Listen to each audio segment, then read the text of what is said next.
देवशयनी एकादशी व्रत कथा। धर्मराज युधिष्ठिर ने कहा, हे केशव, आषाढ़ शुक्ल एकादशी का क्या नाम है? इस व्रत के करने की विधि क्या है और किस देवता का पूजन किया जाता है? श्री कृष्ण कहने लगे कि हे युधिष्ठिर, जिस कथा को ब्रह्मा जी ने नारद जी से कहा था वही मैं तुमसे कहता हूँ। एक बार देव ऋषि नारद जी ने ब्रह्मा जी से इस एकादशी के विषय में जानने की उत्सुकता प्रकट की। तब ब्रह्मा जी ने उन्हें बताया, सतयुग में मानधाता नामक एक चक्रवर्ती सम्राट राज्य करते थे। उनके राज्य में प्रजा बहुत सुखी थी, किंतु भविष्य में क्या हो जाए यह कोई नहीं जानता था।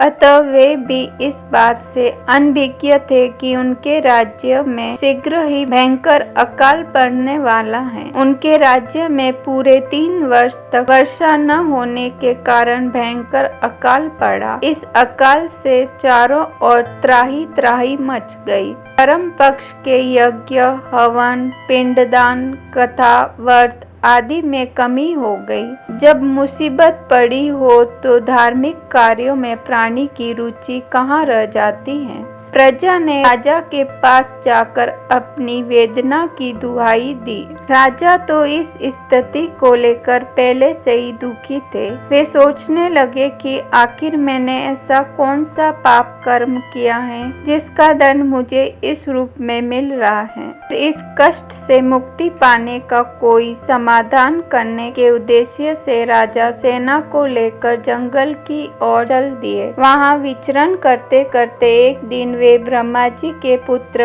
अंगिरा ऋषि के आश्रम में पहुँचे और उन्हें साष्टांग प्रणाम किया। ऋषिवर ने आशीर्वाद चरणों उपरांत कुशल क्षेम पूछा। फिर जंगल में विचरने व अपने आश्रम में आने का प्रयोजन जानना चाहा। तब राजा ने हाथ जोड़कर कहा, महात्मन, सभी प्रकार से धर्म का पालन करता हुआ भी मैं अपने राज्य में दुर्भिक्ष काल का दृश्य देख रहा हूँ। आखिर किस कारण से ऐसा हो रहा है? कृपया इसका समाधान करें। यह सुनकर महर्षि अंगिरा ने कहा, हे राजन, सब युगों से उत्तम यह सतयुग है। इसमें छोटे से पाप का भी बड़ा भयंकर दंड मिलता है। इसमें धर्म अपने चारों चरणों में व्याप्त रहता है। ब्राह्मण के अतिरिक्त किसी अन्य जाति को तप करने का अधिकार नहीं है, जबकि आपके राज्य में एक शूद्र तपस्या कर रहा है। यही कारण है कि आपके राज्य में वर्षा नहीं हो रही है। जब तक वह काल को प्राप्त नहीं होगा तब तक यह दुर्भिक्ष शांत नहीं होगा। दुर्भिक्ष की शांति उसे मारने से ही संभव है। किंतु राजा का हृदय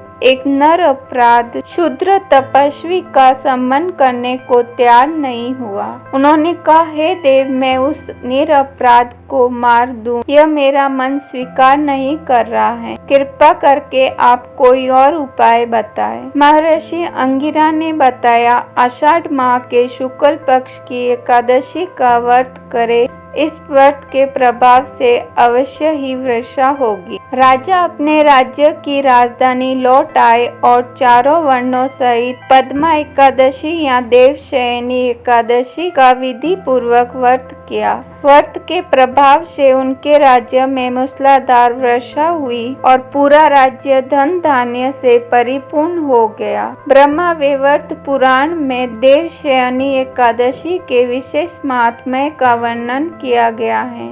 इस व्रत से प्राणी की समस्त मनोकामनाएं पूर्ण होती हैं।